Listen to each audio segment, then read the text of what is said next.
Night of cups, 10 of swords, king of wands, bottom में आया है 6 ऑफ सॉर्ड्स। ओके, इससे पहले वाले वीक में कुछ तो भी आपकी लाइफ में छोटी मोटी, मुझे कोई ज्यादा मेजर नेगेटिव सिचुएशन नहीं लग रही है इस 10 ऑफ सॉर्ड्स के साथ। आपकी लाइफ में कुछ नेगेटिव सिचुएशन आ गई थी, तो आपने उसको बहुत अच्छे से फेस किया है और फाइनली आप उससे मूव ऑन हो गए हैं इस वीक में। और मुझे लग रहा है कि इस वीक में देखिए नाइट ऑफ कप्स और किंग ऑफ वॉन्ड्स के साथ आप किसी को ऑफर देने का सोच रहे हैं या किसी से एक्सेप्ट करने का सोच रहे हैं ऑफर।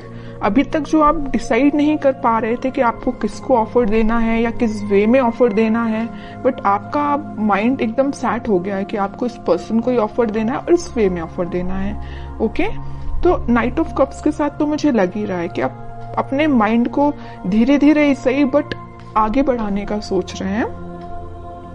और किंग ऑफ वॉन्ड्स के साथ आप या आपके पार्टनर में भी कुछ प्लेफुल एनर्जी में रहते थे, कभी सीरियस नहीं हुए, आपकी बातों को कभी सीरियस नहीं लिया या आपने अपने पर्सन की बातों को कभी सीरियस नहीं लिया। बट इस वीक में आप सारी चीजें सीरियसली करेंगे, क्योंकि आपने देख लिया कि लाइफ में अगर सीरियस नहीं होते हैं ना, कभी अगर ऐसे ही लाइफ चल रही है, ध्यान नहीं देना है, तो आपको इस सिचुएशन में जाना ही पड़ेगा, 10 ऑफ सॉर्ड्स की सिचुएशन में। इसलिए आप थोड़े से एक मैच्योरिटी टाइप की आपके अंदर आ गई है कि आपने डिसाइड किया जो भी आपके डिसीजंस होंगे सोच समझ के आप लोगे। ऐसे ही नहीं कि किसी को भी ऑफर दे दिया या कोई भी अपनी लाइफ का बड़ा डिसीजन भी ऐसे ही अपने मन से ले लिया, ऐसे नहीं करोगे। आप बहुत ज्यादा उस पर सोचोगे, विचारोगे, उसके बाद एक्शन लोगे। ये आप में एक मैच्योरिटी मुझे दिख रही है। और मैं प्रोफेशनल लाइफ से बताना चाहूंगी, क्योंकि यहाँ किंग ऑफ वॉन्ड्स का कार्ड है, तो आपके पास आप जिस अपॉर्चुनिटी का, आप जिस ऑफर का, अपने जॉब से रिलेटेड या अपने बिजनेस से रिलेटेड जिस चीज का भी वेट कर रहे थे, तो वो अपॉर्चुनिटी आपके पास आ रही है। जरूर देखिए, यहाँ पे है नाइट ऑफ कप्स और यहाँ किंग ऑफ वॉन्ड्स है, तो आप इस अपॉर्चुनिटी का वेट कर रहे हैं काफी टाइम से, लेकिन ये अपॉर्चुनिटी बीच में 10 ऑफ सॉर्ड्स से होती हुए आ रही है आपके पास।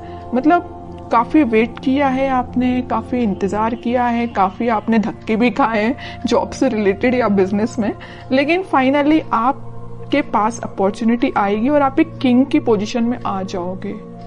आपको मतलब ये होता है कि जिसकी लाइफ में स्ट्रगल होता है ना, वही उस चीज की वैल्यू कर पाता है, आगे लोगों को इंस्पायर कर पाता है। तो आप में वही क्वालिटी आ रही है। जरूर आपने 10 ऑफ सॉर्ड देखा है अपनी करियर लाइफ में या बिजनेस में, लेकिन अब आप देखिए किंग की पोजीशन में आ गए। ओके, तो आपको कोई टेंशन तो मुझे मेजर दिखाई नहीं दे रही है, बस छोटी मोटी अगर कोई टेंशन होगी भी तो शॉर्ट आउट हो जाएगी। अब आपके पार्टनर देखते हैं किस एनर्जी में चल रहे हैं फिलहाल। 5 of pentacles, night of pentacle, 7 of cups and bottom में आया है 6 ऑफ कप्स। ओके, आपके पार्टनर मुझे लग रहा है कुछ लोगों को तो यहाँ कोल्ड शोल्डर दे के गए, कुछ लोगों को मतलब अकेले ही छोड़ के चले गए। कब चले गए, कैसे चले गए, किसी को नहीं पता। आप भी सोच रहे कि भाई ऐसा कैसे हो सकता है, अचानक से उस पर्सन का पता ही नहीं है कहाँ चला गया है ना। आप तो इंतजार करते ही रह गए, बट वो पर्सन कहाँ चला गया आपको खुद नहीं पता। क्यों चला गया, मे बी उनके पास ऑप्शंस बहुत थे या उनकी प्रोफेशनल लाइफ को लेके वो बहुत ही ज्यादा सीरियस थे, तो वो आप पे ध्यान ना देके अपनी प्रोफेशनल लाइफ पे ध्यान देने लगे, अपने बिजनेस, अपने करियर, अपनी जॉब पे ध्यान देने लगे। ठीक है, यहाँ मुझे कोई मेजर थर्ड पार्टी सिचुएशन तो ज्यादा नजर नहीं आ रही है, लेकिन 10% लोगों की लाइफ में हो सकती है थर्ड पार्टी सिचुएशन। बाकी 90% लोगों की लाइफ में कोई थर्ड पार्टी नहीं है, बस उनकी ड्रीम्स हैं, उनके सपने, उनकी जॉब, उनका प्रोफेशन, उनसे वो ज्यादा अट्रैक्टिव है। इस वजह से मे बी आपके पास अभी ऑफर लेके नहीं आ रहे, या आ भी रहे हैं तो बहुत स्लो मोशन में है। उनको पता है क्योंकि आप ही उनके ट्रू सोलमेट हो, आप ही उनके लिए सब कुछ हो, आप ही उनको हैप्पीनेस प्रोवाइड कर सकते हो, सारी चीजें आप ही दे सकते हो। ओके, तो वो आपको छोड़ के कहीं नहीं जाने वाले। जरूर अभी थोड़ा सा सिचुएशन मुझे स्टक लग रही है। स्टक नहीं बोलूंगी एक्चुअली, क्योंकि नाइट ऑफ पेंटिकल का कार्ड है, इसको स्टक नहीं बोलूंगी। अगर यहाँ हैंडमैन आता तो मैं शायद बोल सकती थी कि स्टक है, लेकिन नाइट ऑफ पेंटिकल के साथ कोई सिचुएशन स्टक नहीं है, धीरे धीरे आगे बढ़ रही है। मे बी इस वीक की स्टार्टिंग में तो नहीं बोलूंगी, मिड ऑफ द वीक आप उनका कोई एक्शन देख सकते हैं। ठीक है, नाइट ऑफ पेंटिकल से नाइट ऑफ कप में वो कन्वर्ट हो जाएंगे। अभी देखिए पेंटिकल को ही लेके बैठे हुए हैं, अपने प्रोफेशन पे उनका पूरा ध्यान है, अपने ड्रीम्स, अपनी जॉब पे उनका ध्यान है, लेकिन धीरे धीरे उनका ध्यान फिर सोलमेट के साइड आएगा, कब के साइड आएगा। और मुझे लग रहा है यहाँ पे कुछ लोगों का रिलेशन 6 to 7 ईयर ओल्ड लग रहा है मुझे, इससे ज्यादा भी हो सकता है, कम तो हो ही सकता है, लेकिन मैक्सिमम 6 to 7 ईयर्स लग रहा है। 10 of Wands, 3 of Wands and bottom में आया है व्हील ऑफ फॉर्च्यून।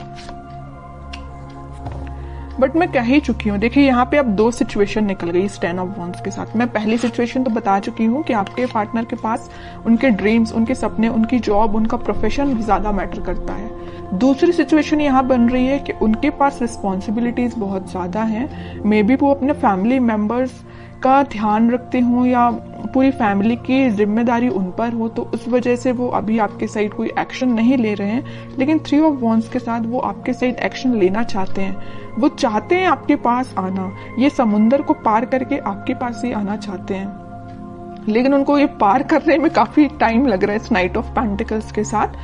तो आप देख लीजिए आपकी सिचुएशन क्या है दोनों सिचुएशंस में से। तो वो इस वीक में व्हील ऑफ फॉर्च्यून के साथ अपने टाइम का इंतजार करते हुए दिख रहे हैं। मे बी वो सोच रहे हैं कि जब राइट टाइम आएगा तो वो आपके साइड ऑफर लेके आएंगे, क्योंकि उनको बहुत अच्छे से पता है 4 ऑफ कप्स का और यहाँ 3 ऑफ वॉन्ड्स का है। तो उन्हें बहुत अच्छे से पता है कि आप उस साइड, समुंदर के उस साइड बैठे हुए हैं, उनके ऑफर का वेट कर रहे हैं, वो काफी टाइम से कर रहे हैं। अभी मुझे नहीं लग रहा कि रिसेंटली आपने वेट करना स्टार्ट किया है, आप काफी टाइम से उनका वेट कर रहे हैं। तो वो इस सिचुएशन का बस चेंज होने का वो भी वेट कर रहे हैं कि कब वो ये सिचुएशन, नेगेटिव सिचुएशन, थोड़ी सी, इसको मैं नेगेटिव नहीं बोलूंगी क्योंकि उनकी रिस्पॉन्सिबिलिटी है, अपनी फैमिली का ध्यान रखना ही उनकी रिस्पॉन्सिबिलिटी है। तो वे ये सोच रहे हैं कि कब वो रिस्पॉन्सिबिलिटी फुलफिल करके आपके साइड एक्शन लेंगे। ओके, अब उनका नेचर इतना ज्यादा बोलना चाहिए क्यूट टाइप का है कि यूनिवर्स उनका साथ दे रहा है, उनकी जो भी रिस्पॉन्सिबिलिटी है, उनके ड्रीम्स हैं, वो उसमें उनको हेल्प मिल रही है। और जैसे ही वो इससे निकलेंगे, इस व्हील ऑफ फॉर्च्यून के साथ आपके साइड कोई एक्शन लेंगे, तो यूनिवर्स ऐसा नहीं कि उनकी हेल्प कर रही है, यूनिवर्स आपकी भी हेल्प कर रही है। यहाँ पे देखिए ये जो हाथ दिख रहे हैं ना, आपको ऑफर लेके आ रही है यूनिवर्स ही, यूनिवर्स भेज रहे हैं आपके पास, तो आपकी भी मदद हो रही है यूनिवर्स के साइड से। ठीक है, काफी अच्छी है, काफी मीन्स बोलूंगी मैं तो बहुत क्यूट टाइप की एनर्जी निकल के आई है। अब देखते हैं कि आपको क्या गाइडेंस फॉलो करना है इस वीक में। Moon, 8 of swords and bottom में आया है 2 of pentacle with lovers. Okay, आपकी एनर्जी तो लग रही है मुझे काफी ज्यादा आप इमोशनल काइंड के बंदे हैं। आप भी अपनी लाइफ में कुछ तो भी जगल कर रहे हैं, या आप समझ नहीं पा रहे हैं कि आपको वेट करना चाहिए कि आपको अपनी लाइफ में आगे बढ़ना चाहिए। आप थोड़ा सा कंफ्यूजन मोड में चले गए हैं, क्योंकि आप बहुत ही इमोशनल काइंड के पर्सन हैं। अगर आप किसी का वेट करते हैं तो बहुत तरीके से वेट करते हैं, ऐसा नहीं है कि 1 महीने या 1 साल आपने वेट किया और आगे बढ़ दी, ऐसा नहीं। आप बहुत डेडिकेटेड काइंड के पर्सन हैं। अगर आप प्रोफेशनल लाइफ में भी किसी चीज का वेट कर रहे हैं, किसी ऑफर का वेट कर रहे हैं, तो उसको भी बहुत तरीके से आप उसमें अपने एफर्ट्स लगाएंगे, उसके बाद वेट करेंगे। ओके, तो आप मुझे बहुत डेडिकेटेड काइंड के पर्सन लग रहे हैं। कोई भी आप किसी भी चीज में जल्दबाजी नहीं करते हैं। तो आप अपनी लाइफ के डिसीजंस पर पॉजिटिव तरीके से लीजिए, बाकी सब भगवान पे छोड़ दीजिए, यूनिवर्स पे छोड़ दीजिए। अनएक्सपेक्टेड वे में आपको रिजल्ट्स मिलेंगे।